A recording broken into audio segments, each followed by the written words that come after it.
Recording. See, this meeting is being recorded. If you could put yourself on mute. For some reason, I don't have the ability to do that. I don't know why, but if you can keep yourself on mute, if you do have a question, please put it in the chat box that is below so that I will let Jay know of your question as we're going along through the presentation, and he will address that question as we go along. That way no one is talking above each other. It's a lot easier. If you don't want to wait the 24 hours for the slide presentation to be posted, please use your paste screen. So at the top of your keyboard, you'll see the print screen. If you press print screen, it is now copied. So you can use your mouse and put it in your Microsoft Word, and you can right click so that you get the slide and the information, whatever's on your computer screen. So that's posted there. As people are entering, you're going to hear a bell. That's them entering the room. I'm going to admit them, and then they have to click on the admit button so that they can join our presentation. It's a new security measure that Zoom put in so that we don't have any more Zoom bombing, so to speak. All right. So just want to let you know about that. All right. So definitely keep yourself muted and put everything in chat box. If you'd like to make some new connections for networking, feel free to put your LinkedIn profile address in the chat box as well. Share that with others, what you're looking for, what you're looking to do, and maybe somebody has heard about a different position that doesn't fit for them, but might fit for you. So use that chat box to your advantage, all right, in addition to asking questions. So let's get started. All about Jay. If you didn't take a look at the invitation, Jay has over 25 years of corporate experience in the software industry in technical marketing and sales roles. He has 10 years of experience as a business and executive coach. Jay volunteers for Hire Heroes, veteran, I can't even speak today, veteran organization. It helps military veterans get good jobs by leveraging their extensive military experience as they make the transition from military to civilian life. Very, very much needed. Lastly, he's the author of the book, Winning Speech Moments. Maybe I can take a, a bit or two from Jay. Winning Speech Moments. We can all learn to speak a little bit better, right?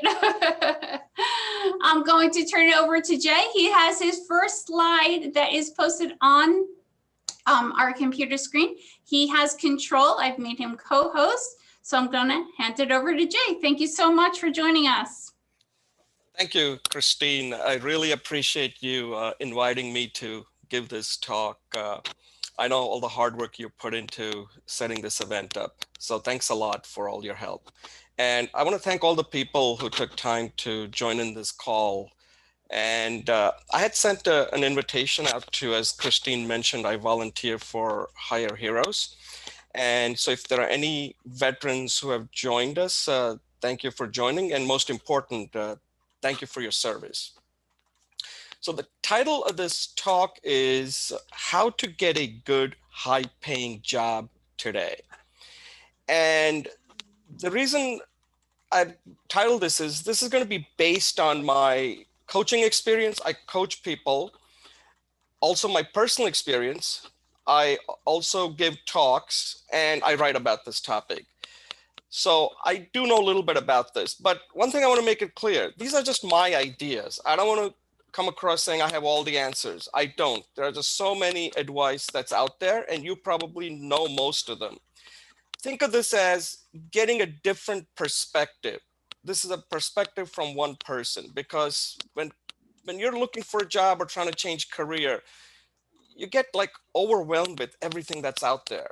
And in this talk, I've tried to make it simple, things that I know works because of my coaching experience. So that's what I'm going to be talking about. The one thing that I want to Yvonne Trella, like the high join the meeting. job. Like, how do you get a high paying job? If somebody asked me if I was networking in a networking meeting or at a party, and I had to like distill it into like one sentence, it would be this: you really have to master complexity to deliver simplicity. It's just that simple. And the word complexity could be anything.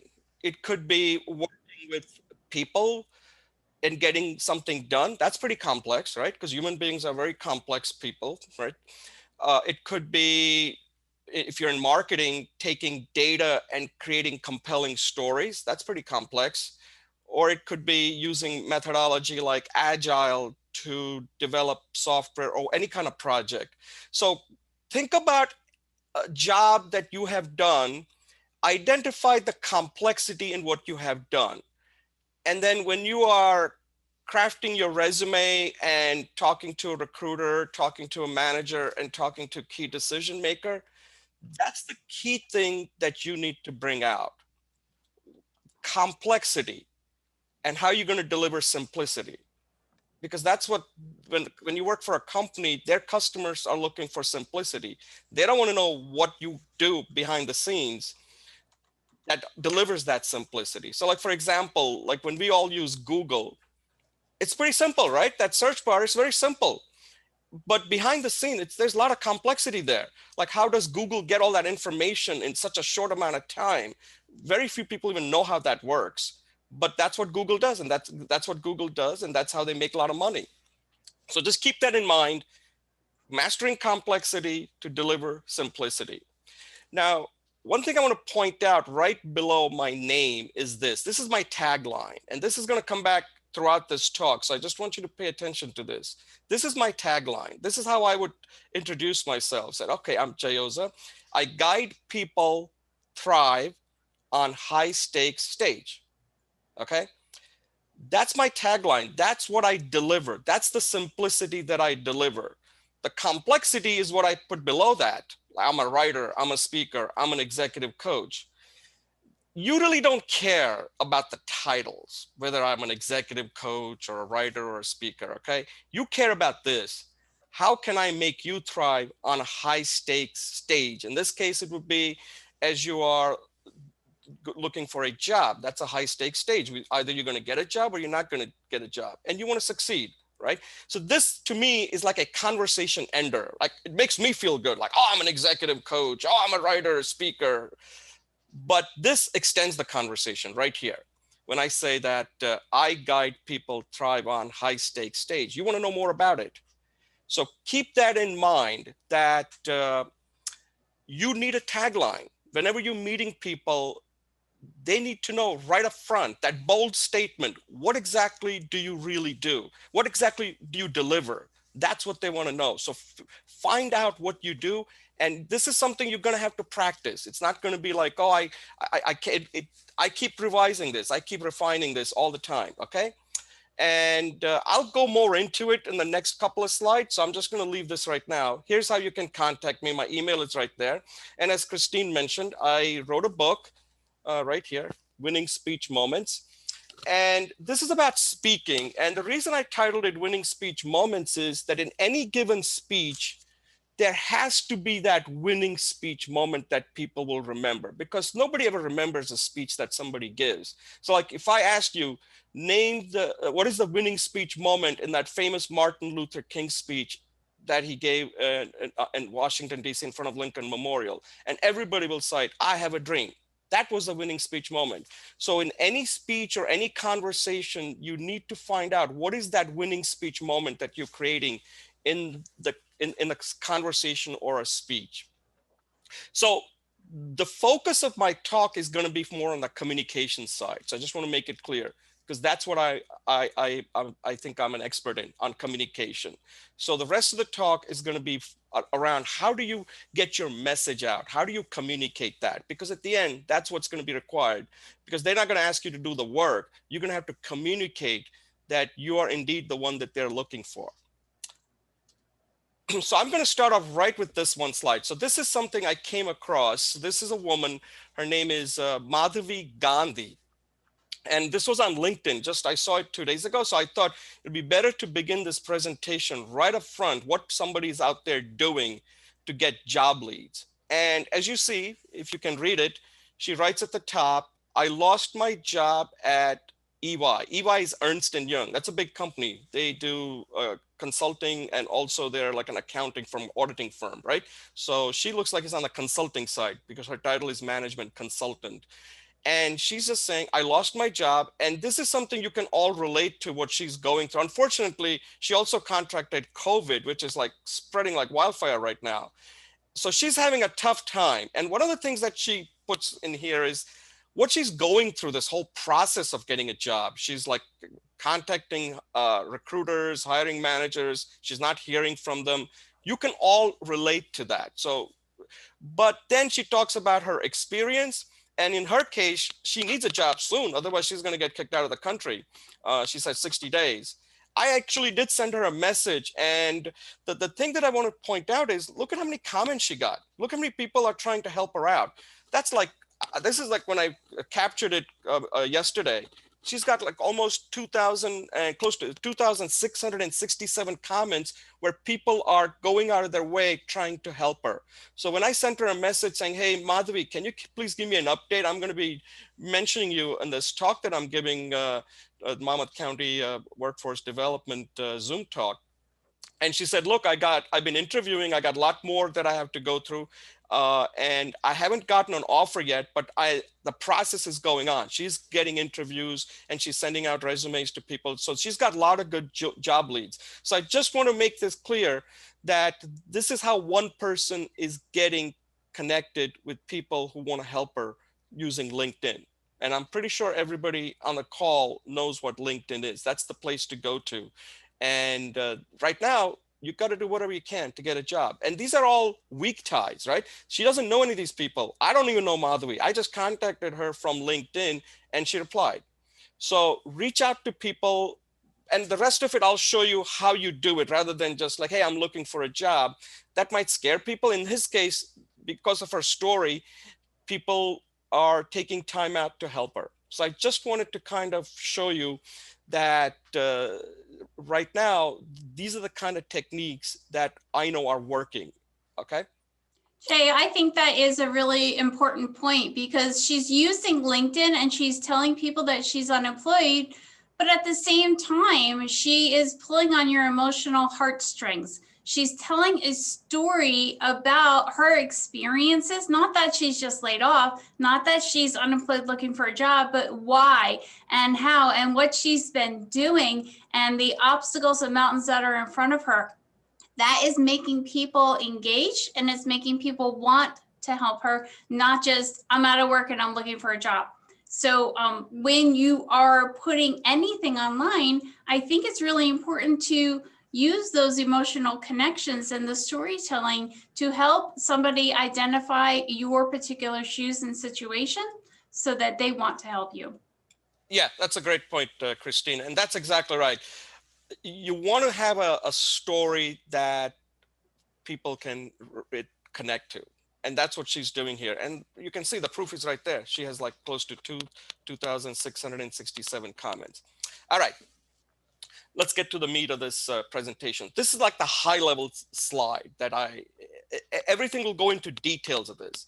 So if somebody asks you tomorrow, hey, what did you learn in this talk that Jay gave on this workforce, Monmouth County Workforce Development Zoom talk? These are the three main questions that you have to answer. They're not going to directly ask you this, but you have to answer these three questions. Who are you? Very important. What do you have? And why should they care? Now, I got this from this motivational speaker, Les Brown, that you may have heard of. He's an excellent motivational speaker. And he said, in any interaction, whether you're networking with people or you're looking for a job, these are the three questions they're asking in their head. They're not going to come out and saying, hey, Jay, who are you? That's my job. I got to explain to them, who am I? What what do I have, and why should I care? So as I said, I'm going to go more into it. I'll give you an example on how I would do it. So my name is Jay Oza. I guide people thrive on high stakes stage. By thriving, I mean I have to make people successful. High stakes means you're either going to win or lose. And stage could be somebody looking for a job, somebody who wants to make a change in their job, in their career, somebody who wants to give a sales presentation where they want to win a deal, or somebody who's giving a speech in front of a lot of people that could create new opportunities. What do I have? Well, I know a lot about this. I approach this from a communication side, and I have written a book called Winning Speech Moments. So I've done a lot of research and I have written this in a book form. On top of it, I give talks. I've given a number of talks that are available on YouTube that you can view. I write blog posts on this topic. And the most important is that I coach people. So I know what's working and what's not working. And the reason you should care about this is that just because you communicate well doesn't necessarily mean you're going to be successful. But the one thing that I do know is that anybody that is successful usually communicate well. So I have this saying, you know, time is money, but communication is wealth. So that would be sort of my, who are you? What do you have? Why should I care? And I really want you to practice that, because you come in contact with a lot of people and most of them probably couldn't tell you that. If you're not telling them, then they will create it for you, and that may not help you. So it's very important that you work on this. Who are you? What you have? Why should I care? So this is what this, so if you get nothing out of this talk, just get this slide. Get this slide. If you get this slide, then the rest of the talk is going to start making a lot of sense, because now I'm going to go into the details on how do you do that when you're looking for a job. Okay, so these are the 3 keys to getting a good high-paying job today. And you probably know these, but I'm going to go through it anyway. First, you got to craft a compelling message and narrative. I didn't give you my narrative, but I gave you my message that I guide people thrive on high-stakes stage. That's my message.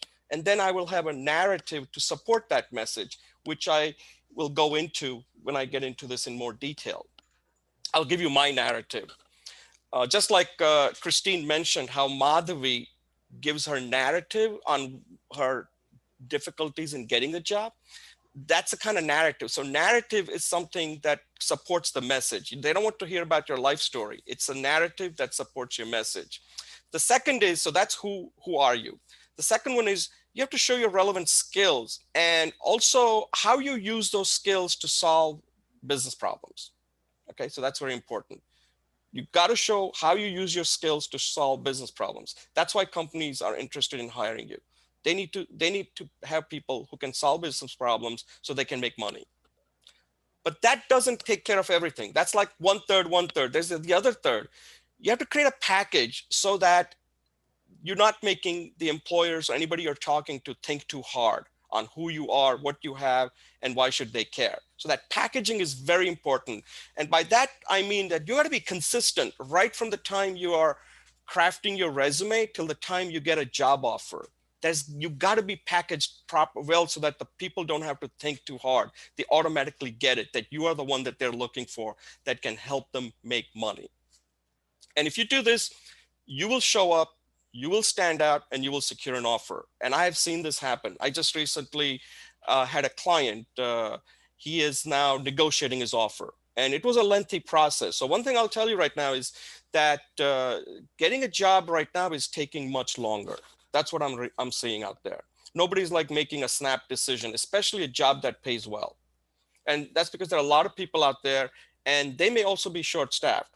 So I just want to let you know that this process is taking a little longer right now. And there's a lot of uncertainty out there too. But you can only control what you can control. And what I'm showing you is the things that you can actually control. Okay, so before I go into the core of this presentation on message, narratives, skills, and problem solving, and a little bit more, I want to spend some time on the mindset, because mindset is very important. If you don't, when you're out of a job, I understand it's hard. You got to pay your bills. You have expenses, and also you kind of start losing your dignity when you're not working.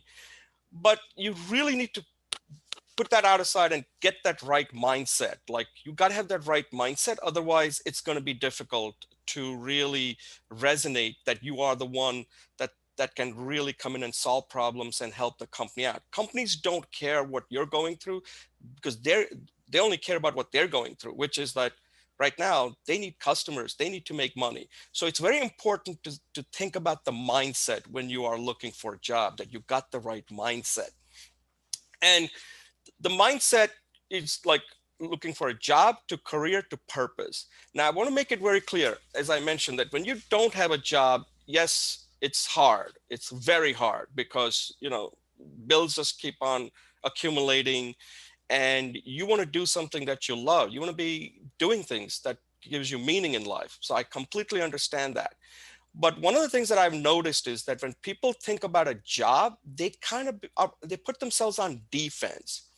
And this presentation is to put you on offense, that you're not going to be defensive. And the reason why being on defense doesn't help is there's a lot of competition out there. Companies are talking to a lot of potential candidates. And it's very important that you go on offense. By offense, you don't have to be aggressive. You're pointing out specific things. You're going to take some risks, and that will separate you out from the competition. So I will show you how you do that. And people who already have a job, it's easier for them to go on offense because they already have a job. Like this client that I'm currently coaching, he has a very good job. And because he has a very good job, I said, look, you got to go on offense. And now it looks like he's going to get a better position. I think he's currently negotiating. I haven't heard from him, but I'll probably hear from him this weekend. But that's what's required. And the last one I'm going to put down is the purpose. Because at some point, let's say you get a job, you've got a career going, you have to think about what's going to give you purpose. And the reason I say purpose is because at some point we want to be happy. We have a real balance in our life. And the reason why this is so important is, let's face it, we're going to be working pretty much till we die. That's what's going on now. People are working late into their life. In fact, very few people actually retire. People that I've seen retire, this is just from my personal example, they've really not lived too long after they've retired. And that's why a lot of people today don't even want to retire. Like, for example, this office that I'm in, this is my dad's office, and he passed away 2 years ago. He was an accountant, and he was working pretty much the week before he died, and he lived till 85. So keep that in mind, that yes, right now you need a job, but then at some point, once you have a job, think about how you can take that job and get into this career mode where you can keep advancing. And then at some point, you're going to think about, like, is this the thing that's going to give me purpose? And that brings me to my next slide. And this is a Japanese concept. Japanese, they don't have a word for retirement. They look for this thing called Ikigai. Ikigai, it's a good word to know. And what it is it's like a balance. It's like reason for being. And reason for being means that there are 4 things that if they connect, then you got that sweet spot, Ikigai. That means you are good at what you're doing, you love what you're doing what the world needs, and you're getting paid for. I would say that I'm pretty close to my Ikigai. I like doing this. I can get paid for when I coach. I like giving talks, and I think the world needs this. So I'm not saying I'm got 100% Ikigai, but I'm getting close to my Ikigai. And I'm like 58 now. So obviously at this point, I'm not thinking of going back into the corporate world since I like what I'm doing. And this is what I will probably be doing the rest of my life pretty much. And I'm okay with that. I like it. So I just wanted to kind of give you that at some point, yes, get a job right now. You've got to pay the bills. Think about establishing a career. But then at some point, think about what's going to give you purpose. So I just wanted to kind of bring this up before I go deep into this presentation. The mindset is very important. There are 2 words that you got to have in your vocabulary whenever you're interviewing. And when companies are going to hire you and pay you well, it's going to be because of these 2 reasons. It has to be growth and scale. If today companies are not growing, then they're kind of dying. And bigger companies have to scale. So these are the 2 words that you kind of have to lead with. Now, growth, you might think, okay, that's a small company. They got some product or service that they need to bring it to the market. But also you can have a growth within a larger company. They could be introducing a new product or service. They might have something that's very well established, but they also need to make sure that they have some new things that are coming up so they can capture, they can get more customers and keep growing. Otherwise, they're going to get beaten up by Wall Street.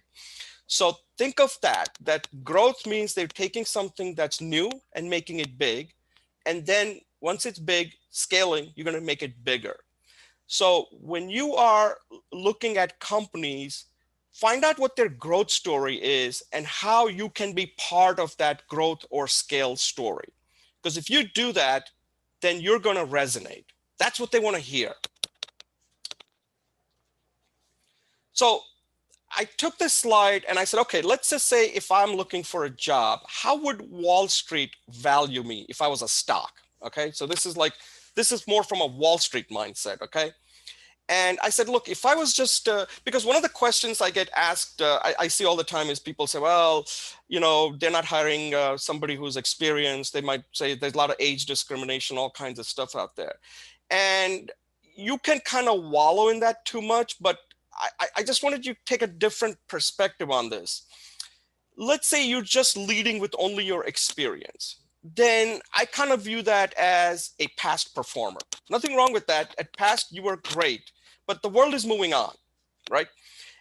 And from a stock point of view, you're either discounted or you're fairly valued. And then I said, okay, what would be a good stock example for that? Like IBM, AT&T, GE. These are like, you know, these are like great companies and they still exist, but Wall Street doesn't value them highly anymore. And as a result, I don't know if you heard about it, IBM is like splitting into two companies because they want to be highly valued. So if you're just focusing on experience, then most likely the companies are going to think that that's all you can do. And that's how they're going to look at you. Okay, so then you get to the next one. Let's say you have your experience. Nobody's going to take that away from you. How do you leverage that experience? You know, what are some of the complex things that you have learned with your experience? And then you add it to things that you have to learn currently, like I call it just-in-time learning. Then you become somebody who can be productive from day one. So I call that present. You become a present day one player.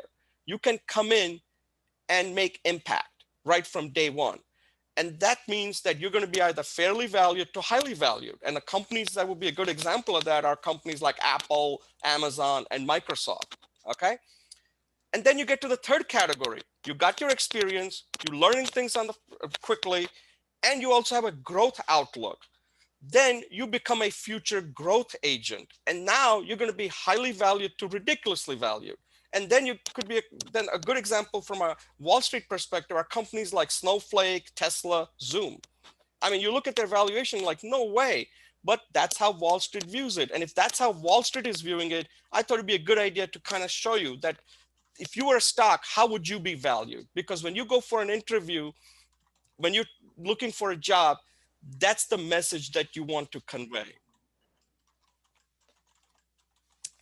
Okay, so now we're going to get into the message and narrative. So as I mentioned, that you got to have a message, because when you don't have a message, people don't really, you're not making it easier for them to think what you're all about. So like I said, my message is I guide people thrive on high stakes stage. That's my message.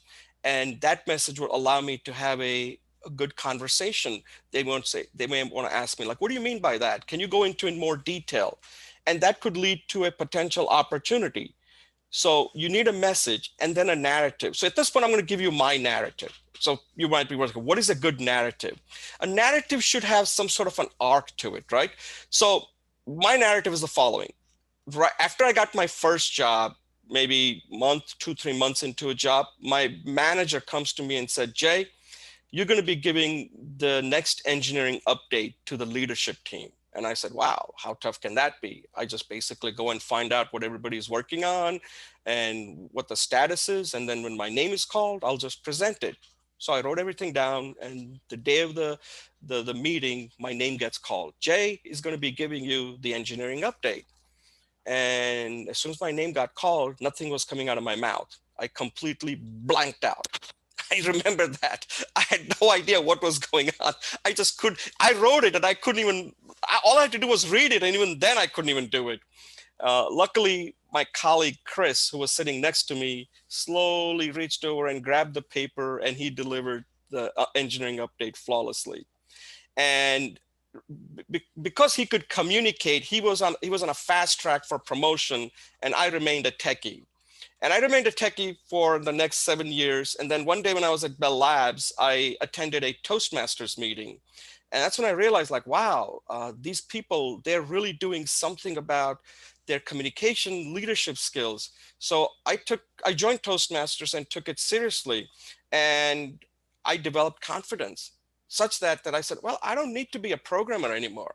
I could do something that gives me an opportunity to interface with customers. So I went from being a software developer to a sales consultant. And then from sales consultant, I went into alliance sales. And then after that, I said, well, I don't even need to work for companies anymore. I can go on my own. So that would be my narrative. That's how I am giving this talk to you. If I hadn't attended that Toastmasters meeting, I don't think I would be in a position to be able to give you this talk. My career would have taken, and the unfortunate bad part is I waited too long. See, that was the bad part. I waited too long. When I first realized that I had a problem, I should have done something about it right away, and I didn't.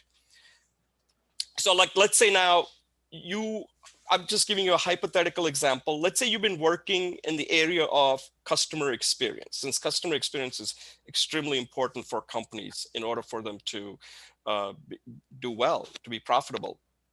But let's say you've been doing that for 5 to 10 years. That's what you have. That's what you have done.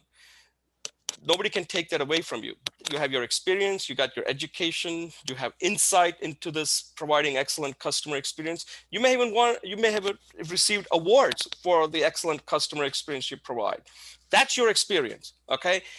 The next thing is that how do you take that and show that you have real deep insight and knowledge in what you're doing? And that could be through writing blog posts, making videos and posting it on YouTube, or being active on LinkedIn. So now your experience, you're able to take that and become more like a thought leader, that you really understand customer experience.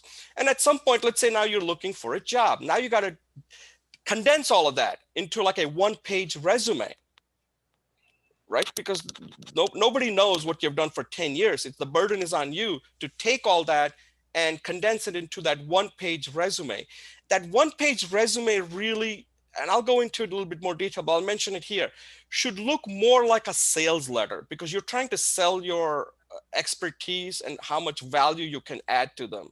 They don't need to know all the little details about everything you've done for the past 10 years. They're not interested in that. Most people don't even read the resume that closely anymore. So you don't want it more than one page. And the reason you don't want it more than one page today is people have LinkedIn accounts. You can just refer to them. Say, hey, if you want more details, you can check out my LinkedIn. And I have an example of this that I'll show you what I do. And as Christine mentioned, I will send it to her so that you all can get it. This is just what I do. It may not apply directly to what you do, but it'll give you some idea. So now you got that one-page resume. Now you got to condense that further, and you should have a message. And your message would be, if I was in customer experience, I deliver excellent customer experience. If you said that to somebody that you're networking with, hey, Jay, what do you do? Well, I deliver excellent customer experience. Now, in the beginning, it's going to feel a little awkward, like, nobody talks like that. But look, if you're not saying it, then they don't think you can do it. You got to be bold and say it. Hey, I deliver excellent customer experience. And they're like, what is that? What does that mean? Now it gives you an opening to go more into your narrative.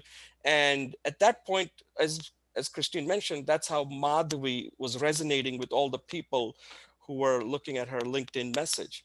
So are you resonating with your narrative, right? So that's what you're trying to do here.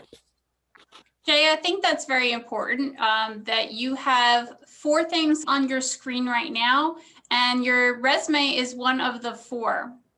And the 3 other things are communication. and their verbal communication, or they could be videos or LinkedIn or blog posts or that kind of thing.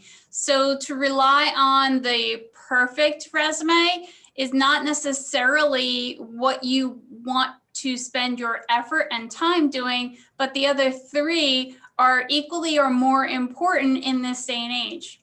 You need a resume to apply to a job. Hands down, you have to.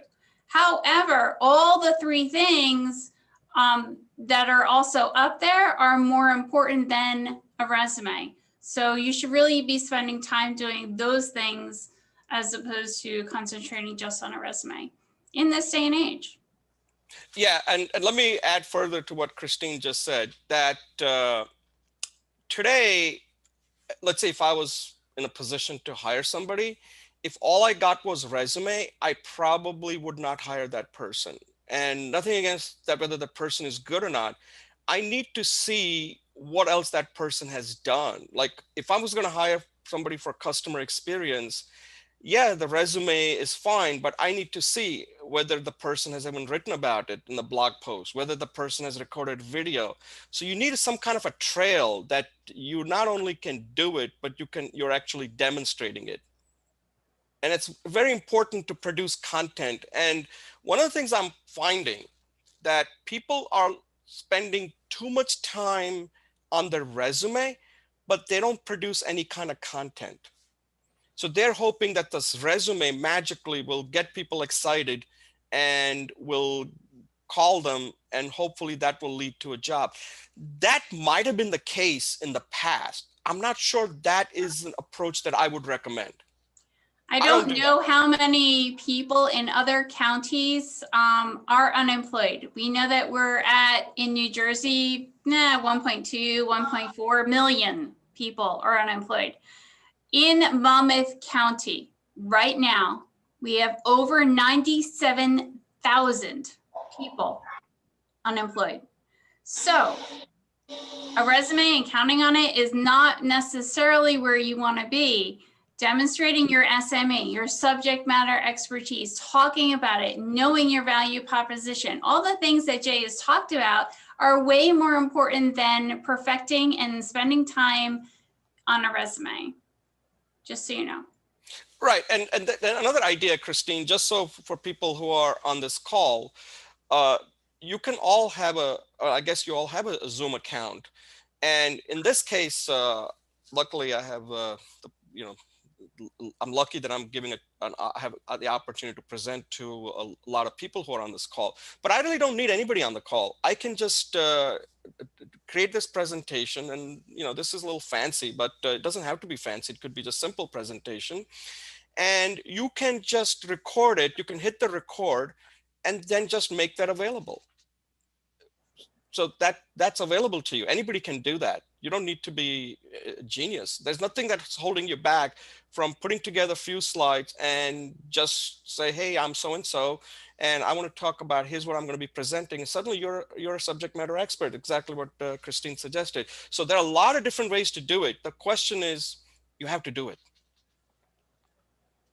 Okay, so that one, we kind of covered who you are, right? I gave you my example that I guide people thrive on high stakes stage. Let's see how many times I repeated that. You're going to keep hearing that again and again.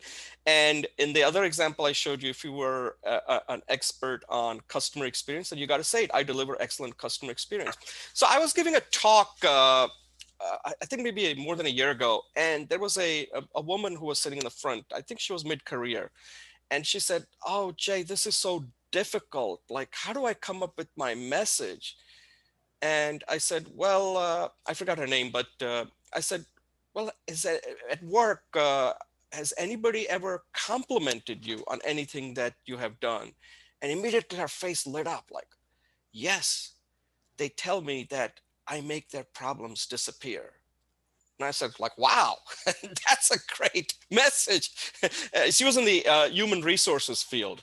And anytime when people had questions, she said, that's what they tell me, that I make their problems disappear. I said, you know what? If I was doing what you're doing, that would be my message. And suddenly people would be asking you, hey, how do you make people's problems disappear? So I just want to let you know, like, if you're like kind of struggling, like, oh, here he's talking about message and he's been working on this for a while, so he's got this whole figured out, but what about me? I don't know. Well, there you go. Find out what kind of compliments that you have gotten at work, and that could be your message. Okay, so let's get to the next part. As I mentioned, that's who you are. This is what you have. And what you have are skills. Skills. And I'm going to go into this a little bit in detail here, because a lot of people look at skills, they talk about hard and soft. So I'm going to explain to you how I understand skills and how I use skills. And then having skills has to lead to something. And what it leads to is, how do you solve problems, complex business problems? Companies need you for one thing. You got to come in to solve problems individually, departmentally, and as company-wide. Without that, customers are not going to do business with the company if they're not solving their problems. So let's take a look at this slide here. This is a little bit of busy slide. I just wanted to capture in one slide. So what I'm showing you here are 3 types of skills you need today, right? You got these, I call it money skills, commonly referred to as hard skills. These are the skills that get you paid at the end of the day. So in my case, it would be coaching. When I do coaching, I get paid, right? It could be, in your case, could be coding, could be accounting, could be marketing, could be sales. This is what you have to do at the end to get that paycheck or get contracting work or anything. This is the money skill that you understand, because that's what people always think about: skills, money skills, money skills. That's when people talk about skills, they always refer to hard skills, but that is not enough, right? Because there are 2 other skills that are also extremely important. And I'll start from the top. This is the access skills, okay? Access is extremely important. You may not ever be my client, but now that we're friends, you may refer me to somebody else. That would never happen unless I had access to you from this Zoom call. So you need access, and many of you have access. You are either playing a musical instrument, you might belong to a band, you might belong to a church, you might belong to some organization. All of those give you certain access. Not the people there are going to be able to give you a job, but they have friends, they know other people. And if you give them some talking points, then they will connect you to those people, okay? So now once they connect you, this is where you now have to sell so that you can make money. So you see how this works? Don't diminish the importance of access skills. This is where I put most of my effort right now, because I know I can do this, I can coach. I know I can sell, but nothing will happen unless I get the right access. So like, for example, for me to do the call, I had to contact Christine, said, hey, Christine, I just got an email. Would you be interested if I could give a talk as a webinar, Zoom event? And Christine said, well, first I got to know what you have. So I had to send her like an email with everything that I've done. And obviously she liked what she saw, said, Jay, I'll schedule you in. That's how it works. So you need to first find out who, all the people that you know, where are you getting access? And now, if you don't belong to a group, you belong to something, you know people, right? And they may never be the ones that are going to help you directly, but they know other people. But you got to do your work. You got to tell them, hey, let me tell you 3 things that I do really well. I do this, and this is how you have to introduce me, so that when they refer somebody to you, then it's your job to make the sale. Then that's your responsibility. And if you make the sale, then you get the job. It sounds easy, but that's how it works. And the way it works like that, if you were a business, is like, say you are your own company, you're talking about marketing, that's access, selling, sales, and here's the development. At the end, you have to produce something. Like in my case here, I have to give this talk, right? This is my actual development. I have to put this presentation together, and now I am delivering this in front of all you people. So keep that in mind. It's money skills, but you need access, and then you need to sell, and that's how you get this. And one thing I want to point out is that this money skills is constantly going to be changing now. That's the reality. There's nothing we can do about that. Okay. But these 2 skills will still remain the same. You got to keep doing it. You got to get more and more access. Then you got to sell it. And then you got to keep on adding more and more skills that will make you money.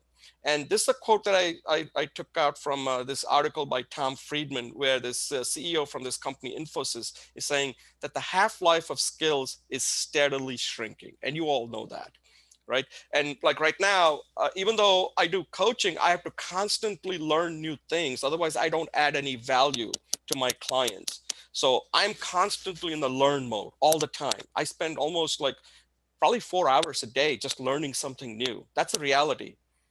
I like it, so I'm not complaining. But that's what we all have to do. Like I have to now. I'm helping a client out who's done some work in. He's written some software in analytics, so I have to get up to speed on that. Right? I have to get up to speed. Otherwise, I can't. He's not going to work with me. I mean, he doesn't want to waste time. He needs to know somebody out there that he's working with knows it. So I have to learn it pretty quickly in order to add value to him. And that means, this is what this author Heather Long also was mentioned in that article by Tom Friedman. This is the new method. This is the new thing we have to do. Work, learn, work, learn, work, learn. That's how it is. Okay. So this is the skills you have. So now you have these skills. You're going to have to learn how to solve problems. And one of the most coveted skills for 2020 and even beyond is ability to solve complex business problems, right? And this is according to World Economic Forum, so they know what they're talking about. But again, this can constantly change, right? That's what it is like in 2020, that's now. And 2021, I haven't seen what they've come out with for 2021, but problem solving will still be in the top 5, okay? And this is problem solving is not at the individual level. Not only you have to be a problem solver, the department you're working for also has to solve a problem. And then the company as a whole also has to solve problem for their customers. So problem solving works from individual, departmental, company-wide. And I just mentioned this, this woman that you may have heard about her. Her name is Carly Fiorina. And she was, most of you probably know her because she ran for the president in 2016. I think she was the only woman on the Republican side. But before that, she was a CEO of Hewlett Packard. And I think she was like the first woman to become a CEO of a Fortune 20 company. So that was a tremendous accomplishment. And she was on a podcast I was listening to, and the host asked her, like, so Carly, when did you know you were a CEO? And she said, you know, I never knew it till I got the job. And the host was kind of taken back. And she explained, she said, you know, I started out as an admin assistant, and everything I've done is to solve problems. And if I solved a problem, then I got more responsibility, better title, and better pay. And that's how I approached my career, that I just focused on going, taking a job, trying to solve a problem. And that's how I eventually became a CEO. And I like that answer. And I thought that made a lot of sense. So that's Carly Fiorina, and she knows what she's talking about since she was the CEO of a Fortune 20 company. So now the question is, okay, what about the future? The future is going to be probably more in problem finding. And that means that you're going to have to think more like an entrepreneurial, because entrepreneurs take something new and make something of it, right? They take all those risks. You have to be curiosity driven. You have to be team-based. You need to know how to work in a team, because no one person can do anything on his or her own. And also you have to be good at asking questions. And the reason I mention is that answers are readily available. You have Google that gives you almost like 90% of the answers you're looking for. You got Siri on your phone. Siri can answer a lot of questions. And then if Siri doesn't know it, it'll say you can look it up in Google or Wikipedia. Then you got forum like Quora. You can go on LinkedIn. But question is all on you. So we all have to become good at asking questions. That's the key. So that's going to be a skill that is going to be, is very important. It's going to be even more important. Jay, just want to mention the World Economic Forum. Jay follows that publication, and so do I. It is a wonderful publication. And if you're not currently following it or getting their news articles or Googling them, I highly recommend it, because there's a lot of really great information that they put out. In addition, everything that he said is spot on. So please keep in mind that job search is changing, and all of these things are, you can sit on the webinar, you can listen to what he's saying, and you can agree, but if you're not taking action, especially on knowing yourself and the value that you can provide, you're probably not going to land, especially a high-paying job. Right. And Christine, one more thing I want to add. Yeah, and that is their website is excellent. Definitely take a look at it. That'll keep you what's coming down the road, maybe 2 years from now, 5 years from now. So as that famous quote by Wayne Gretzky, you know where the puck is going to be, right? Not where the puck is. So that's what you're trying to do. One thing I want to mention, and I suddenly lost my thought on that. Anyway, it'll come back to me. This is one of my favorite slide here, okay? And normally I spend quite a bit of time on this. So what I'm showing you here is, these are like, let's say you're having a conversation, right? Because the companies want to know, they're not actually putting you to work. You're going to have to communicate to them, you know, what you know and how you can deliver the solution they're looking for. So I just wanted to capture that in one slide, and I call it level 1, level 2, level 3, level 4. So you're getting deep here, okay? You can call it stage 1, stage 2, stage 3. So just, I'm going to kind of walk you from left to right on how this would go. And what I put at the top is, what you're doing is you're telling them what you do, then you're selling them, and then you're trying to close them. And that's by collaborating, okay? So let's start from the left side. I call it level 1, you can call it stage 1. Everybody can do this part. Like I can say, you know, problem solving, and I'm going to use problem solving as an example.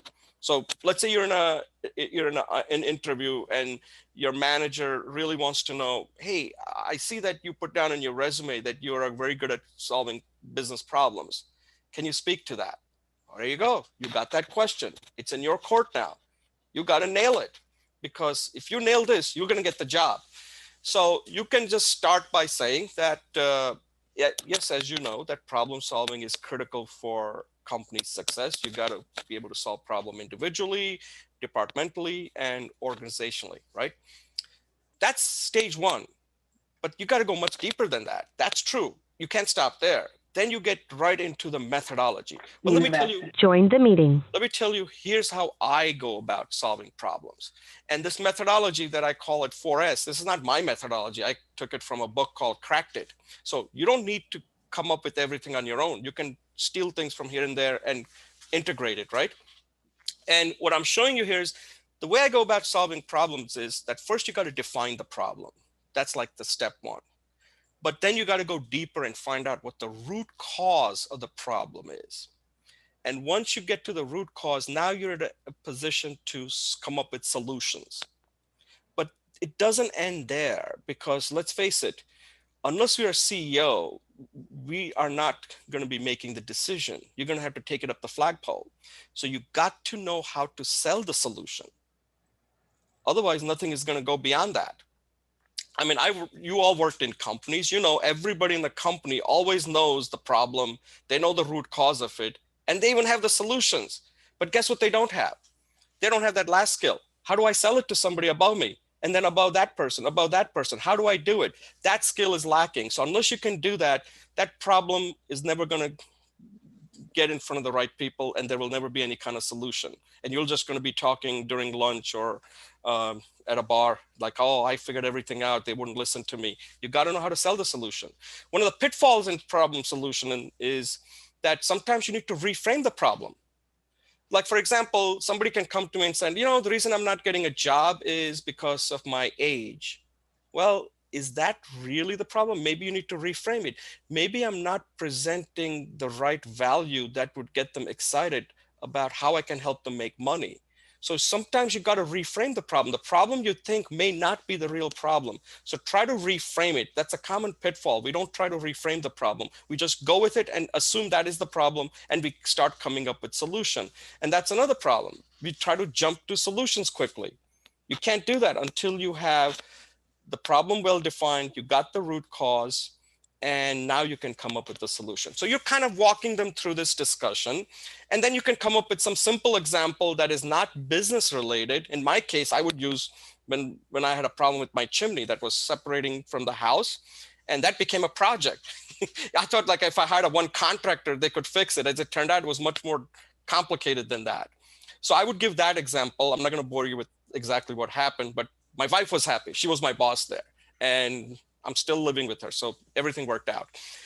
Then I would go to a work-related example. So now you get in directly. Now the person you're talking to is going to say like, okay, I get it. I see how you walk me through how you go about solving problem. You gave me a simple example that I understand. Now give me the example that's work-related. So I'll give you the work-related example, and it doesn't have to be really complicated. Remember, you have to explain this.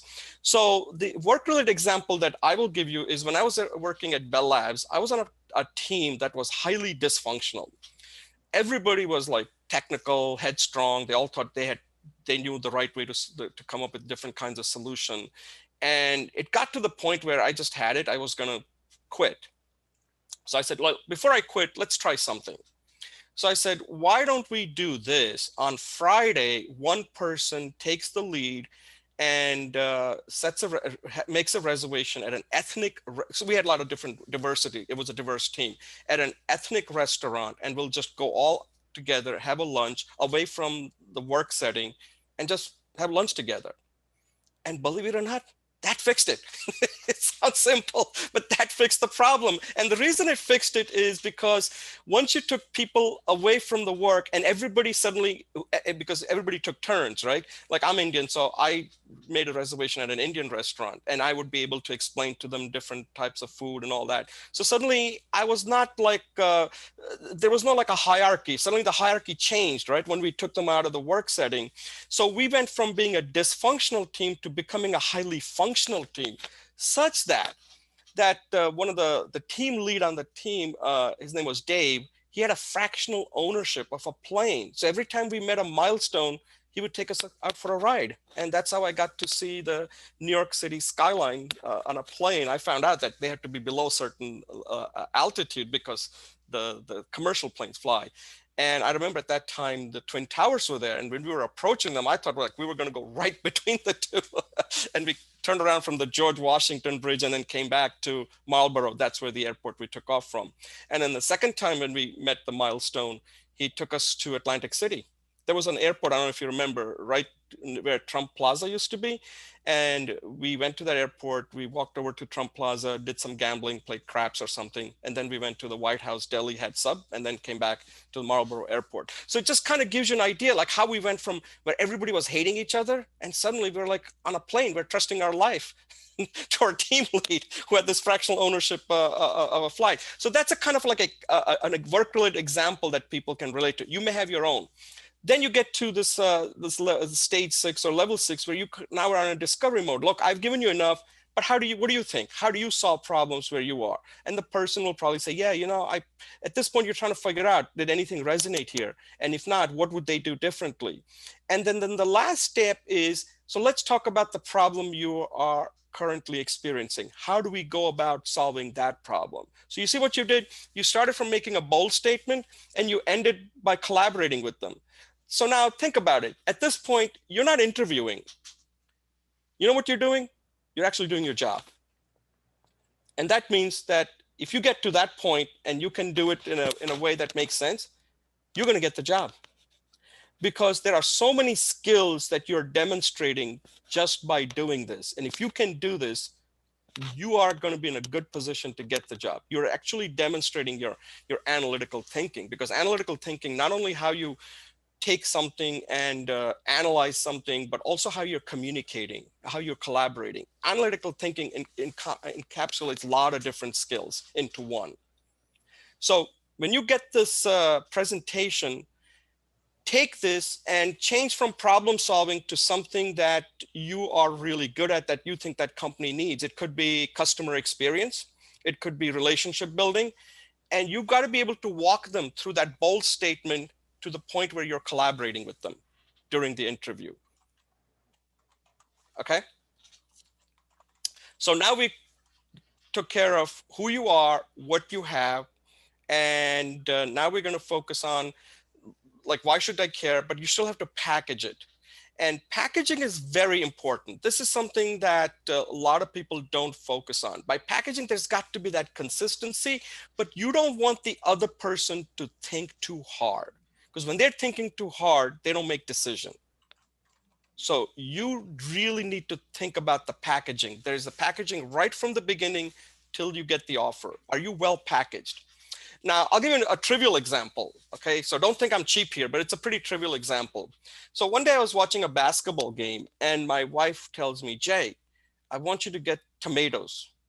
I'm like, what? Can I finish my game? She said, no, I need it now. I'm middle of cooking. If you don't get it, then you're not going to get a nice dinner. So suddenly I went to ShopRite and I picked up tomatoes. And as I was about to leave, I checked something. I said, wait a second, let me just go check the price of these tomatoes. And you know how it is when you go purchase tomatoes, the ones that are nicely packaged, they look so nice. Well, they're very expensive. Okay. So I looked at the price and I couldn't believe it. $3.99. And I'm like, wait a second, I'm not paying $1 per tomato. I mean, wife wouldn't even notice it. Like, so then I said, let me go back and check what else is out there. So I checked and there were these tomatoes you always see in Vine.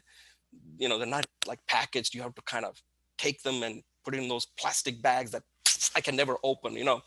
I can never open them. I mean, it's like really embarrassing. I don't know if it's just me or everybody else, but I can never open those plastic bags. Well, somehow I opened this one and I put like 4 tomatoes.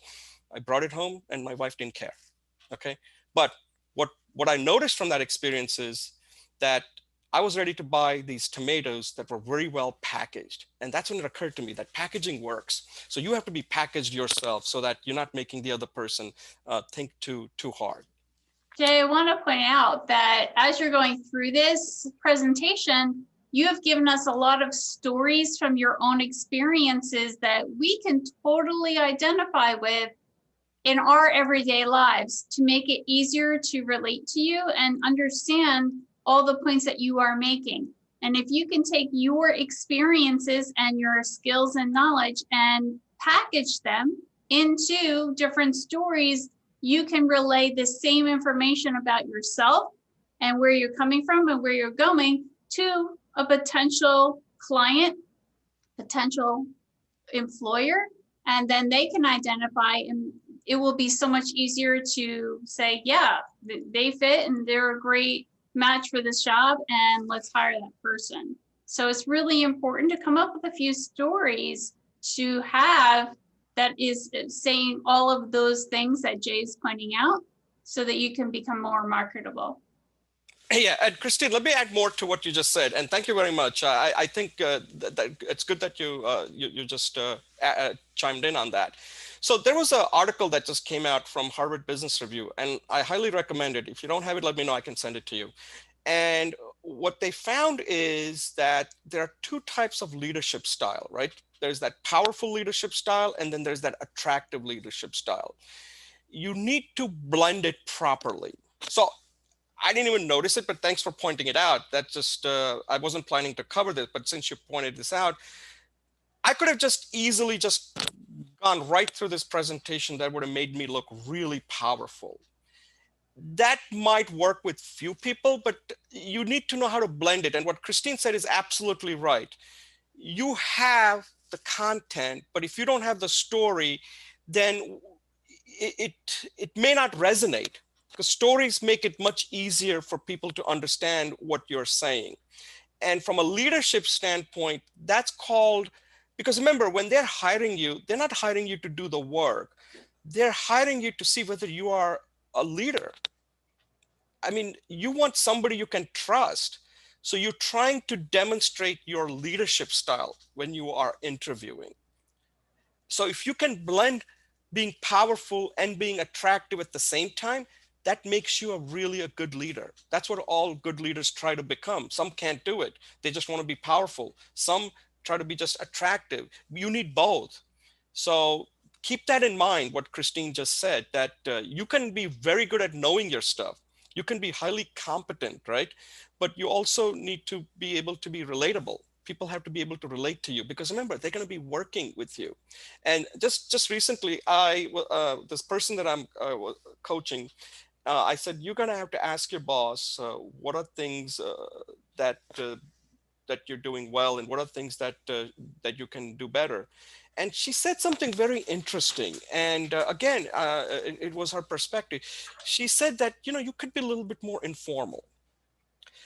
By informal means that you can be more attractive. That's how they view it. So like Like the tomato story is very trivial. In fact, it's kind of embarrassing. It makes me look like I'm kind of cheap, that I'm actually looking at the price of tomato. But you know what? It's kind of humorous too, right? People want to know that if they're going to hire you, can they work with you? Are you going to be fun to be around? It's not just, hey, I am just, I'm just going to come in and hands down do the work. Yes, they expect that. But remember, we're all humans. We want to, like, at the end, like the people we're working with. So keep that in mind. Excellent point, Christine.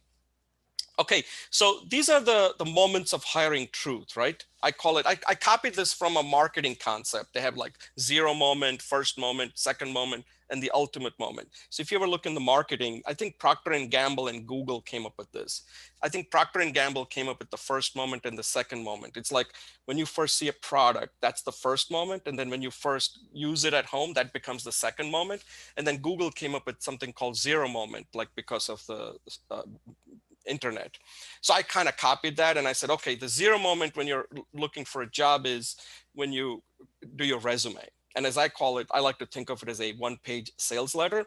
Now, I always get questions asked, Jay, what's a good resume? And I always tell them, I don't know. Good resume is the one that gets you response. So if you have a resume that's not getting you response, then you may have to tweak the resume, because not only the resume, the whole thing, because nothing will happen unless people are interested in you. So maybe the marketing you're doing isn't working, but the resume, I mean, people take resume very personally. That's why I never really comment on people's resume. Resume is like, you can't talk about it. It's like they take it very personally. But the main thing to keep in mind is make it a 1-page sales letter. Show it to your friends or anybody that is willing to look at it and see if it makes sense to them. Because what I'm hearing is that people don't read the resume. And the other thing you have to be concerned about is you may need 2 resumes, because many companies use this application tracking system or software, they call it ATS. That's a computer that's able to take out words and keywords and then pass it on to somebody in the recruiting department or HR. That resume is not the resume you want to ever send to a human being, because they're just focusing on the keywords. So what may happen is that resume might get you a call from a recruiter, but after that, you want to make sure that the resume you send it to a manager is the one that is written for a human being, okay? And so right after you get the call from a recruiter, based on whether it was ATS or a 1-page resume, the recruiter will not know.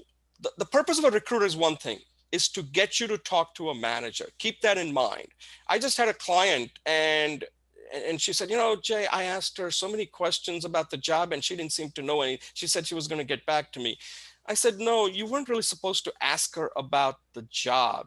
A recruiter can help you a little bit about where exactly are they in the hiring process? Like, how many people have they interviewed? Who are the people that they like things that the recruiter would know. And at the end, your job is to get the recruiter to get you a phone call with the hiring managers. That's all you're really trying to do with the recruiter. Don't expect too much from a recruiter. But the one thing you should try to find out from a recruiter is, don't send the resume that I've just sent you. Let me tweak it based on the information you get from the recruiter. Then make some changes to the resume and then send it to the recruiter, so that that recruiter can then send that resume to the hiring manager. Jay, can I interrupt you for 1 second? Yeah. We do have a question. How do you get all your keywords into a 1-page resume is the question. And there are 14 or 15 videos and workshops that are on my YouTube channel that I have created for Monmouth County Workforce Development. And each of these workshops is invaluable to you, because as a former recruiter, I'm telling you what's going on the other side of the screen and how a recruiter thinks and what they're thinking about.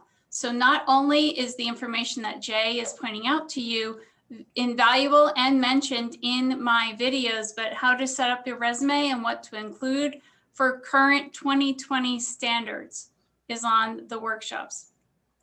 Yes, everything that he's saying is true. Do I disagree with him on some points? Yes, I do. but 98% of everything he's saying, I do agree with.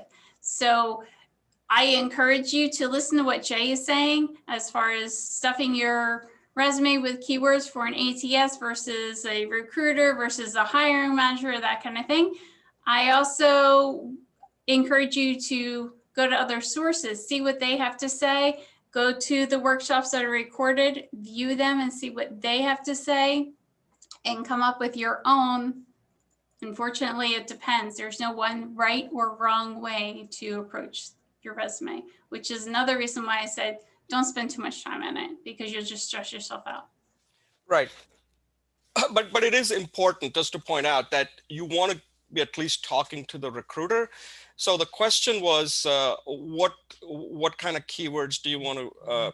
I would say that you really need to go through the job description with a fine-tooth comb. A lot of those keywords are in the job description because somebody spent time writing the job description. So that would be my recommendation. If I had to help somebody, that's what I would say. Let's go through the job. That's what I did recently. But he didn't have to write a resume. He just had to use it for the interview. But whenever you see a job description, that's why another point, Christine, which you probably can talk more about, there is no one generic resume anymore. A resume has to be customized for every single job that you're applying for. In addition, Jay, I don't know if you're aware of this. I was just on a webinar this week because I'm always learning myself and want to know what the current style is. One-page resumes are recommended and usually get read by a recruiter. However, if you look at all the people that are actually hired, especially for executive or high-level positions, they have a two-page resume, not one page. So you need to make a choice, decision. It depends on what you're going for, the industry you're going for, and what level that position is on whether you do that one or two-page resume. Right. Yeah, the reason I mentioned, and again, that one page is, you can make the decision whether you need to have a one-page resume or a two-page resume. The reason I favor one page is because, again, it comes back to what I said in the beginning, that are you able to take something that's complex and simplify it? And if a manager, especially as you go higher up, right? I'm not talking about maybe the ATS two-page might be fine, but as you go higher up, the manager is looking at it and saying like, wow, this guy made something complicated and made it so simple that I could understand in one page. That's why I'm pretty, I advocate one page, because as you go higher up the flagpole, they're not going to spend time going through your resume that closely. And if you can just make it, explain what you're all about and what's, who you are, what you have, and why should they care in one page, then the manager is going to say, this is the kind of person I want to talk to. That's the only reason I advocate one page, based on how it's going to be perceived. All right. So then the second moment is when you're talking to the hiring manager. And here again, all the stuff that we talked about, your message, your narrative, your skills, and your problem solving just comes back. This is like part of the packaging we're talking about. That shouldn't change. You do the same thing when you're talking to a recruiter, but not in that detail. Because like I said, recruiter, the main thing you want to accomplish, the objective with the recruiter is so that the recruiter gets you to talk to the hiring manager. And that's where you can go into more detail. And then at the hiring manager, you want to then get to the point where you start talking to the decision maker. Now, one thing I want to point out is that a lot of hiring managers, I call it informals, they will make you talk to other people within his department before he or she puts you in front of some of the key decision makers. So keep that in mind, that you may be talking to somebody. In fact, you want to do this. You want to talk to other people within the department you're going to be working with. And then the manager will have you talk to his or her peers and maybe his or her boss. Because nowadays, companies are so matrix that you'll be talking to quite a few decision makers. This is what I'm seeing if you're going for a high paid job, because they want to make sure that whoever they're hiring can work cross-functionally within the company. Okay. And again, the main point of this is this packaging is that you don't want to make people think too hard, because a lot of the decisions that are going to be made, you're not going to be in the room. After you interview, they'll immediately find out how well you did. And today, that happens instantly. I was just noticing with this one candidate, and he would ask you, like, so what did you think of my conversation with James and Ruby? And immediately she said, yeah, they all had very nice things to say about you. So make all of the things that you're doing here is going to get to the manager. So that's why it's important that you're consistent throughout the whole interview process, so that they are saying the same thing. Like, you know, he really gets it. He's got that message. They are able to regurgitate everything you're telling each person, so that there are no inconsistencies. Okay, now there are 3 questions you must ask during the interview process. And again, you can ask it directly, but the reason why you want to ask these 3 questions is sometimes the people will not really tell you what the problem is.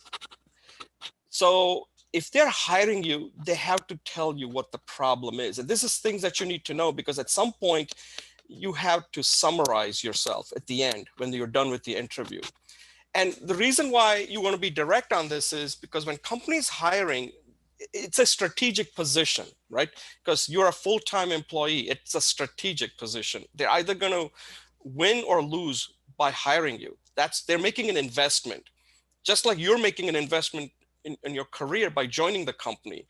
So if they're hiring, there has to be a problem big enough so that they're making this big investment in you. So you want to know what that is. And then the second question is, why are they hiring now? Like, why can't that wait? You want to find out what the urgency is. And all these companies today have urgency because they're bleeding. They're not getting customers, or they're losing business. They need to grow. All these problems, you want to hear from them. And then why hire you? Now, why is it important to ask that question? This way you'll know that whether your message, your narrative, your skills, and your ability to solve problems really resonated. If they're telling you the things that you already told them during the interview process, that means it's resonated. They paid attention.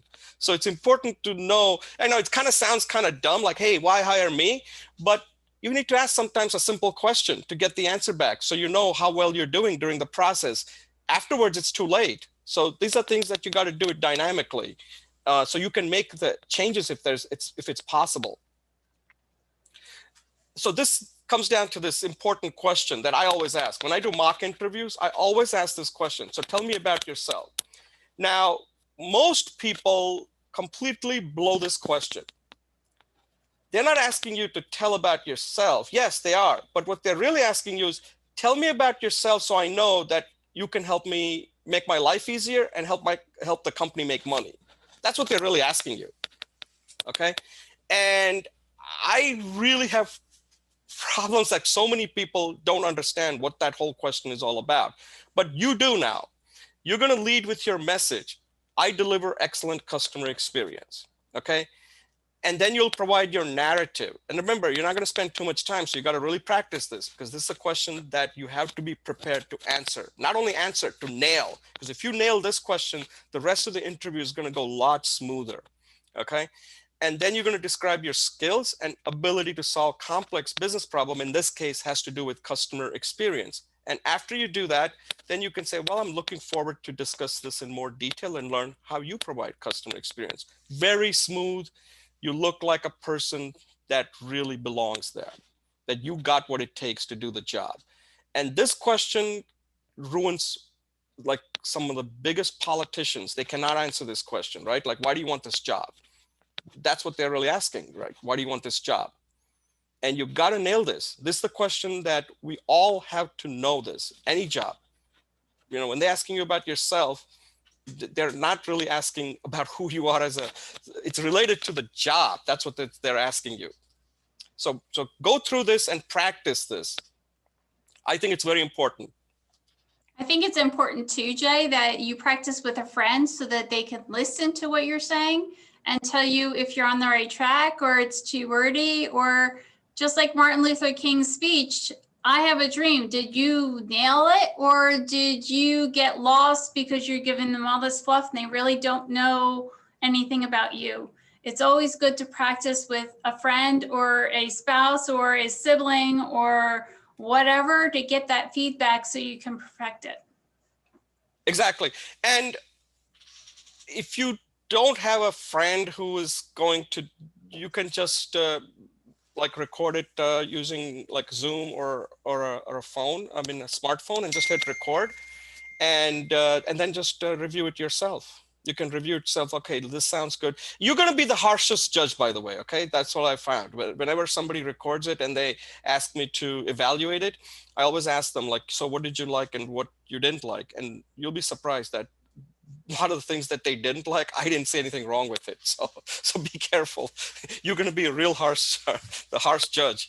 But that's what I'm saying. You don't have to wait till a friend takes a look at it. You can just record it and take a look at it yourself, and you'll know exactly what you can do to improve it. Okay, so this is you want the interviews to help you get the job. So how do you do that? Okay, this is the thing. Again, when they're making a decision on hiring you, you're not going to be in the room. When they're exchanging emails, you're not going to be there. You only there when you are in front of them. That's it. That's your chance. And the three things you got to do is you have to tell them you understand the job. Okay, you understand the job. That means you have to ask questions, and they have to validate it. Because if you don't understand the job, then you can't get to this next question that you can actually do the job. So there's nothing wrong.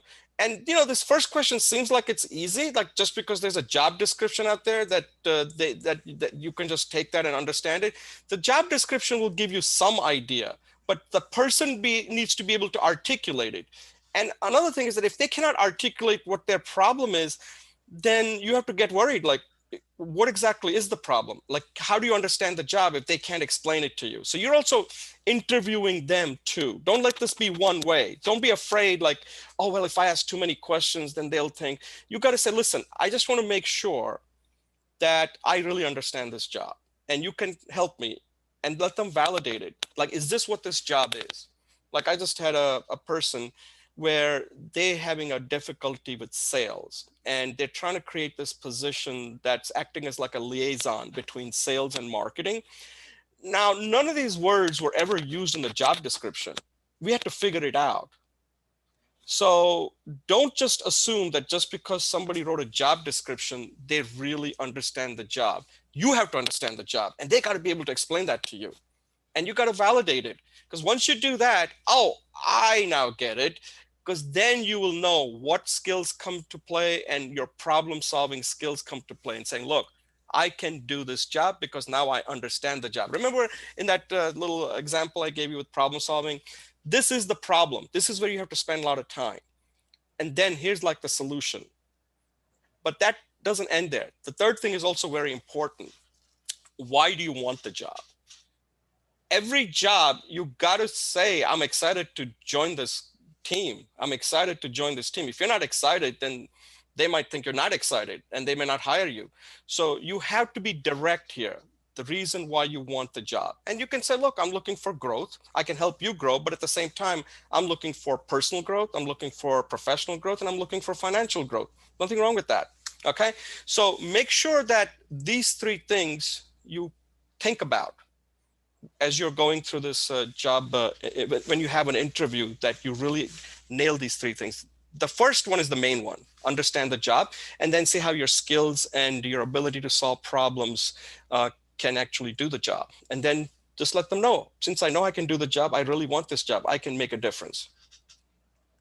Okay, so in this slide, what I'm showing you is there, like word cloud that you see where they see these are the words that really pop up. You need to create that when you're looking for a job. Oh, and just about anything. Anytime you are having a conversation with somebody, this is part of the preparation. So like in my networking example that I use, like my message, I said I guide people thrive on high stakes stage. The three keywords are like thrive, high stakes, and stage. Those three words have to come up more often. Thrive, high stakes, stage, right? Those are the three words. So let's say I'm looking for a job. These are the 5 keywords that I would come up with, like customers. You got to talk about the customers. Customers better come up a lot in your conversation with somebody who's likely to hire you. Growth. growth, growth, growth. That better keep coming up a lot. Learning, because you got to be constantly learning, right? Then you're collaborating. You've got to be able to collaborate. Communication. So I just put 5. Your word cloud may be different, but these are the word cloud that I would go with. Strategy and execution. That I better, if I'm talking to somebody, a manager or the manager's manager or somebody at the executive level, I better focus on the customers. I better focus on growth. I better focus on learning. I better focus on collaboration, so that they immediately start understanding what you're saying.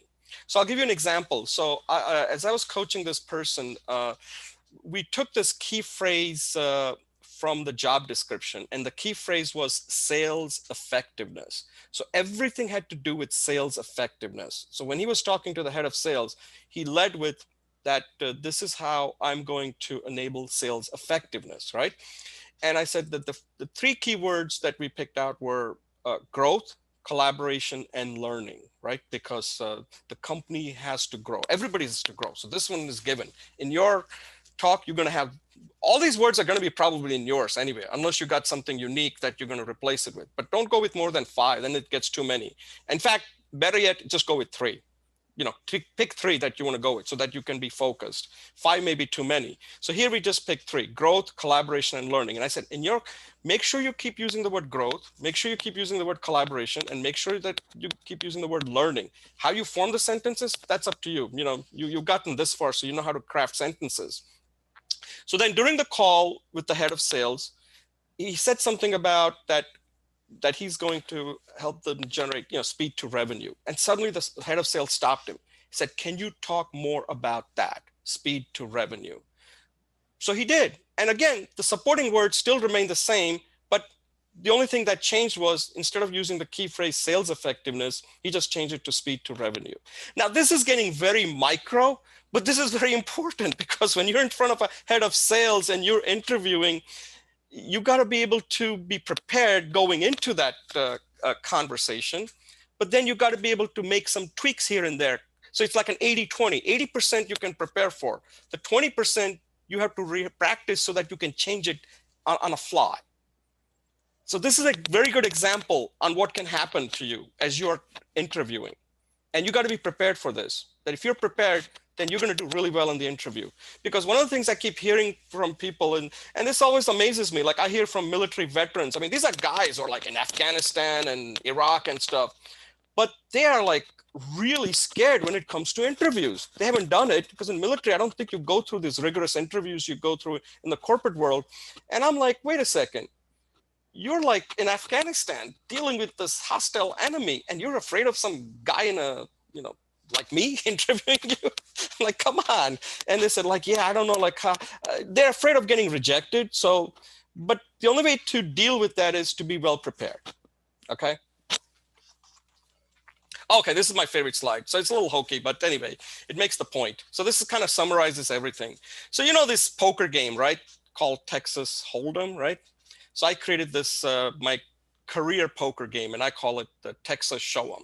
In the Texas Hold'em, there are like 2 private cards that you never show, and people will never see those cards if you're winning. Well, you're not going to play that game. This is a Texas Show'em. You're going to show them what you got right from the get-go, okay? And this is, I call it the growth flush. You are the winning hand. You got to go in with this attitude. If you go in with this attitude, then you may or may not get the job, but it won't be because you are not the growth flush. So you have all this in place, like ace of spade. That's your message and narrative. Then you got the king and queen, right? This is your value skills and your proof of complex problem solving.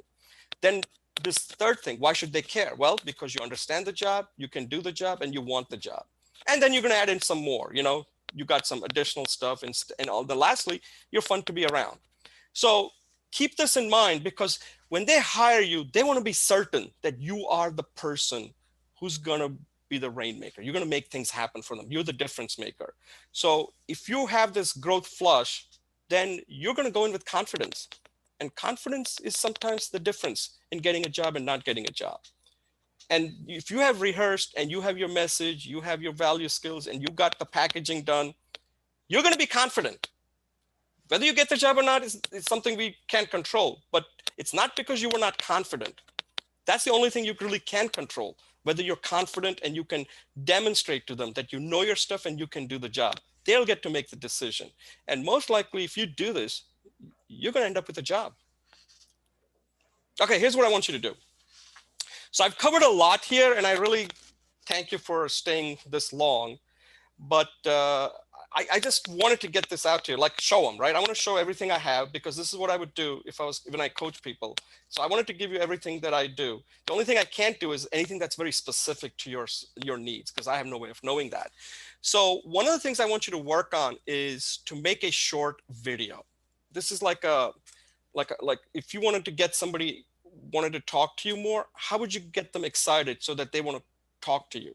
So you would give and I have a script that I'm going to send you that I did for a client. So you'll have some idea on what he did. Okay. You'll have an opening.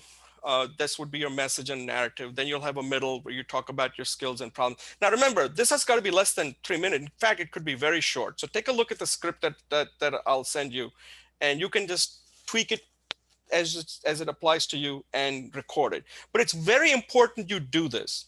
Now, I'll tell you one thing. Every time I give a talk and I ask people, I mean, here I can't, but when I give a talk face-to-face, I'll ask people, so how many of you are going to do it? Every hand goes up. And I said, you know what? If you do it, send me the link to it. And tell me what you like about it and what you think you can do better, and I'll give you my feedback. I hardly ever get any of them. Well, with that said, Jay, here's my next question here. If my strength is customer service, do you suggest we create a YouTube video page and blog sites where I discuss good customer experiences? Do we include those links on our resume? Absolutely.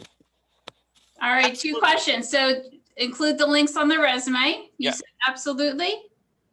Do you suggest we create a YouTube page with blogs with discussing customer experience? Absolutely. Yeah. So yes to both. The more you have, the more you can show that that you are not only, because see, people have no way of knowing you that you can do it, but if you're talking about it, it makes you more credible. Makes you more credible. So how long should the video page or blogs be? If you said the resume should be 3 minutes or less, should a blog be the same or longer or what? Right now, I would say that unless you getting into like real details, people just want to know at the high level, no more than 1,000 words. That's what I would do. But unless like this is not 1,000 words, as you can see, this is like a 400 and a little bit more. Yeah. There are like 1,000 blogs here, blog posts. So the main thing is that there is a famous guy, his name is Seth Godin. I don't know if you ever heard of him. He writes blog posts every day, and all his blog posts are like less than 100 words. But he says he's been blogging for many, many years. Now, he's a great writer, okay? But his blog posts are not long. He just focuses on one point, and he just covers that in his blog post. So I'm not saying yours could be that. If you have a certain area like customer service. Now, here's an example. You probably, whoever asked the question, you probably have lots and lots of examples of a customer service. So you can write about one. Like, let me give you an example of a situation where a customer came in and was not happy and it got really tense. And here's how I made that customer happy. And now that customer comes every time. He's like a lifelong customer. So create some kind of like a story, and there is some real emotion in it. And that gets people like, I want to read this. Like, what happened here? What happened? I had a customer that was just yelling and screaming. And then I got involved and I said, look, what can we do to, make you whole or something like that? So if you got stories like that, write about it. You should write about it or record it. If you don't like to write, then video. We all talk, so nobody can say that they can't record a video. The only difference between talking and making a video is just hitting this button that says record. That's it. So, and if you don't like it, you don't have to post it. It's not, you got to do it. That's the only thing I'm going to say. You got to do it. Because the thing, Christine, is that many of the people that are out of a job, they are not giving a lot of thought on what kind of problem they have solved. They almost view it as like, oh, well, I did that. That's in the past. And I'm like, that past has to be cherry picked because that's what you're going to talk about when you're interviewing. And if you haven't written a blog post, and if you haven't recorded a video, all these things are not going to come to you when you're interviewing. So this is almost like you are creating content that you're going to be able to use. So let's say I'm interviewing this person who asked the story about a customer service. It's going to be very hard. Like, one of the biggest fallacy out there is like, oh, he's so good at thinking on his feet. Nobody is good at thinking on his feet. The only reason they are good at thinking on his feet is because they already thought of it previously. And one of the famous example was like Ronald Reagan. They always said, oh, Ronald Reagan was so good at thinking on his feet. Well, he practiced. He used to write these 3-minute points on every single issue. So when he gave a talk, he had a card and he could bring it up and talk about it. And people thought like, oh, he's such a great communicator. Well, you don't become a great communicator unless you put in a lot of time being a great communicator. So here's a suggestion. If you're in the customer service field, come up with some good 1, 2, 3 examples that you can talk about different situation. And if you're in an interview, that one of the slides that I showed on problem solving, change that to customer service. And then you can just walk them through it. Stage 1, stage 2, stage 3, stage 4, that at some point at the end, you're going to start collaborating with the interviewer. So, or the stage before that, how do you provide good customer service? How do we change that? And let's say that that's the problem they're running into. So how do we make your customer service better? Now you're collaborating, but you're doing more than collaborating. You're actually doing your job. Is it okay for people to repeat information in their resume, in their interview, in their conversations, in their YouTube video pages and blogs? Sometimes the stories are very similar or the same, or they run out of stories. Can they repeat those stories? Right, absolutely. Until they can give it to you exactly the way you want it, you can repeat it as many times as you want. Okay. Most people can never remember it. But like even that famous speech, Martin Luther King's I Have a Dream, most people don't even know what was there before that, before he got to the I Have a Dream part. They've never, and that speech they must have heard many times. They only remember that one part, I have a dream. There was a whole argument that he makes before that very few people could tell you what that was. So yes, because here's the thing, people forget. Everybody's got so many things going on with their life, right? They got so many things in their mind that the more you repeat till they get sick of it, that's how often you have to repeat it. So that they tell you, like I just said that in my opening, that this tagline that I guide people thrive on high stakes stage. Until they tell that back to me, the message hasn't resonated, it hasn't worked. So you have to ask yourself, if you are customer service, you don't want to say customer service, you can say that I make customers happy. And they have to view you as that person, that Christine is the one who makes customers happy.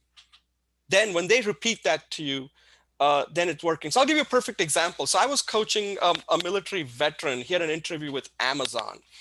And he called me, actually, this Higher Heroes called me and said, hey, he's got an interview. Do you have time to talk to him? He's getting a little nervous because it's high stakes and he really wants this job. So I think his name, I forgot his name. Oh, anyway, my memory is not good today.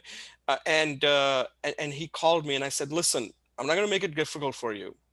After every answer, just say, it's all about customers. He said, like what? I said, Amazon really, really cares about customers. They not only talk about it, but they deliver it because I'm an Amazon customer. Every time I've called them, I've never been dissatisfied. So you just say after every question that's asked, just end it with, it's all about customers at the end. It's all about customers at the end. And he got the job. Now I'm not showing, what I'm saying is that by saying that often, that the interviewer, the manager who was interviewing him realized that this guy really cares about customers. And if he's saying it and he's from the military, there's no reason why not to trust him. And he got the job. So Christine, getting back to your question, yes, you have to repeat it. Oh, so Thank you. Let me just move on. Yeah. So here's my famous quote. I don't know, you guys may be too young, but you remember that movie Risky Business? Remember that movie Risky Business with Tom Cruise. I think it might have been his first movie, or maybe not. But he You're gets making this. some of us show our age with that. I can't believe it. That movie. I was in college at that time. But this is the advice that Miles. You remember that his friend, and he's all worried. He's saying like, you know, I want to get into Princeton. I can't screw up. And Miles gives him this famous advice, and he uses some foul language that I'm not going to repeat it here. But then he ends it with this saying, "If you can't say it, you can't do it." Great advice. It's one of the best advice out of all the movies I've ever seen. And he's absolutely right. So when it comes to that message, if you can't say it, then there's no way somebody's ever going to think you can do it. So you got to know what your message is. So my message, as I said, is I guide people thrive on high stakes stage. I will say it because I can deliver it. So I want you to find out, like if a person who asked the question about customer service, if you can make customers happy and become loyal, then you better say that till somebody gets tired and then can repeat it back to you. Because if you're not saying it, then they don't think you can do it. Keep that in mind, okay? Oh, and here's the thing. So now I need you to do me a big favor. I want you to write a note to Christine. Say, I've even done all the work for you. So this is kind of showing that you got to be like, do the work ahead of the person, right? When you're looking for a job, that you're actually not only interviewing, you're already doing the job. So I already drafted a letter that you could, I'm just kidding. I just wanted to show this to you. But you can just send an email to Christine so that she can invite me in the future. If you guys send her a few of these emails that, and hopefully you'll say that you like me. Otherwise, I may not get invited. This could be my last time talking to you folks. So say that, thank her for doing a great job of setting this up, and then say nice things about me, that my talk was actionable, inspiring, and interesting. I gave you some good ideas to think about so you can show up, stand out, and secure an offer. And then, hey, invite Jay again if he's got something interesting to talk to us about. So there you go. And that's it. I'm done. These are my contact info. Definitely, you should all contact me on LinkedIn, letting me know. Just don't send that generic message that, hey, do you want to connect to this person? Because I get so many of those things. And then the next thing I know, they want to sell me something. So don't do that. Just send, hey, I saw you on Monmouth County Workforce Development Zoom talk. I'd like to connect with you so that if I have any question, maybe, you can always send me a question. I'm on LinkedIn all the time. And now we're all friends. I will reply quickly. And there's my email, but definitely try to connect me on LinkedIn as soon as possible, because if it goes beyond today, you'll forget it. Something else will come up. And now we're getting close to Thanksgiving. There's a lot of things going on. So definitely you should all connect me. I don't know who you are, but you definitely know who I am. And you can see my face and everything. And I can also send you the links to some of the other videos that I have done on something specific to interviewing. How would you actually interview? And then the third talk I have is on people who are looking for executive level jobs. So at this point, Christine, I'm available to take any questions that people may have. Are there any other questions? We answered a lot of them throughout the program. So I'm monitoring the chat box. If anybody has a question, I'm happy to ask Jay, get his opinion. And if you come up with anything later, just you can just send it to me directly, and I will answer them. You can send it to Jay, or you can send it to me, and I'll forward it to Jay. Either way, that way we get your question answered. Don't forget that the slides will be posted on the YouTube channel with the recording. So as soon as Zoom sends me the recording for the link to this recording, as well as the link for the chat box so you can see the questions, I will post that as well as whatever Jay does send me so that it is all included on the same channel. I do not have that link, the URL address at this time, but I will make sure that everyone gets that so that they can review this tape, or if they missed out on today, they can view it at a later time and see this presentation. It is definitely worth their time. And Jay took 2 hours and condensed everything that's in my workshops into the 2 hours. I do recommend that you watch those individual workshops. And like Jay said, every LinkedIn request for connection should be modified. Yeah, customized to, yeah. It should definitely say where you met them, when you met them, refer to their profile. That is all in the LinkedIn workshops as well, but definitely customize it because Jay meets Right. lots and lots of people. He won't remember everyone. So. Christine, let me just give one other tip that I use so that people Yes. always want to like, what does he do? So I read a lot of business books. I don't have any sitting in front of me. And what I do is I obviously I read a book and I contact these people that I don't even know. I've just read their book and I will compliment them if I like, only will do it if I like the book. I will compliment the author. This is through LinkedIn, right? And I say, hey, I just did that recently. I can give you an example if they want to know. I can include that too. That I will contact them on LinkedIn. I read your book, and would you be open to answering 5 questions that I can then turn it into a blog post and promote it on LinkedIn, Twitter, Facebook, etc.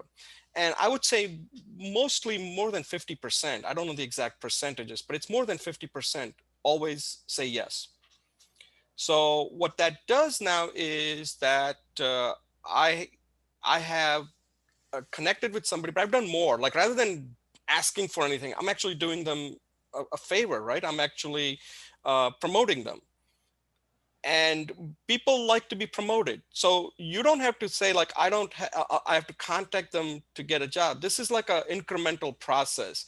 They first have to know you, right? People like to do, and if you're adding value, then they're more likely to help you in some ways. I do this quite often, and I don't do it with the intention that somewhere down the line that I'm going to get something for it. I just do it because that's how you add value to people. So that's how I add value. So if you have written a book and I've read it, then I would ask you like, hey, would you be open to answering? Now here's the thing I get out of it.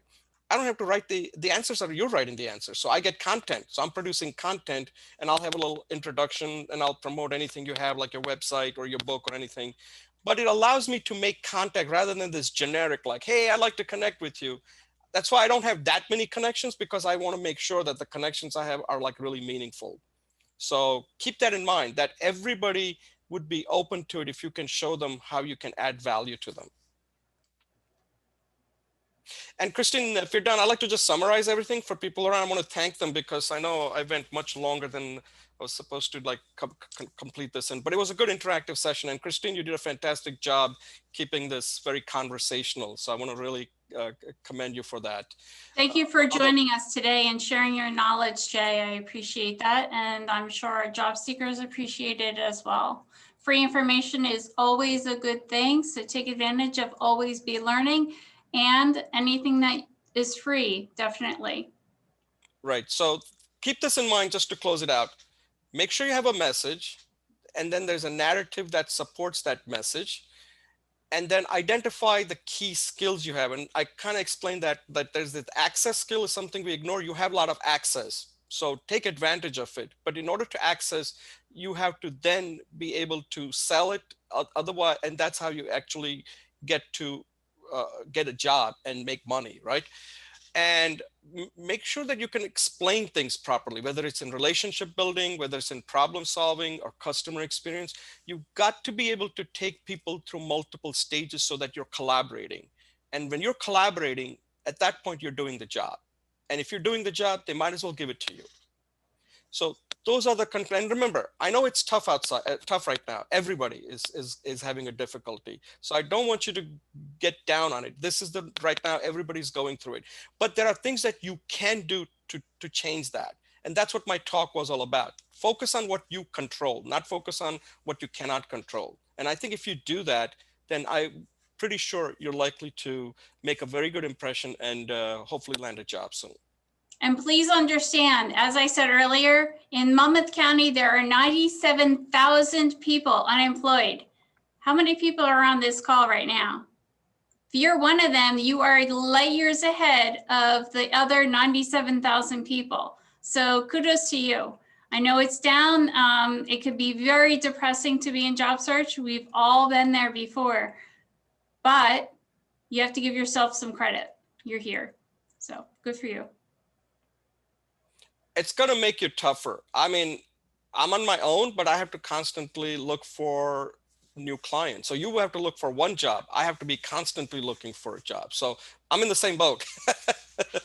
We're all in the same boat. So I'm just letting you know, thinking like, oh, this guy's presenting. He must have everything all figured out. Hardly. So I just want to let you know that it's tough for everybody. But at the end, the way I look at it is exactly what I just said. I can only control what I control, not what other people can do. And so, Christine, I want to thank you for the opportunity to give this talk. Thank you so much for coming. I appreciate it. As I said, as soon as I have these slides and the recording, I will post it and I will let you know about it. I'm thinking it's going to be Monday. Not really sure how quick they are and what's going on. So thank you so much. Have a wonderful weekend. Thank you for joining us today. And we are going to do another guest speaker on November 18th, Wednesday. Ken Lang, he's going to talk to us about LinkedIn, its usage, and the many, many, many changes. So please register for that continuing education career workshop. All right, very good. Thanks, everyone. Have a great weekend. Thank you.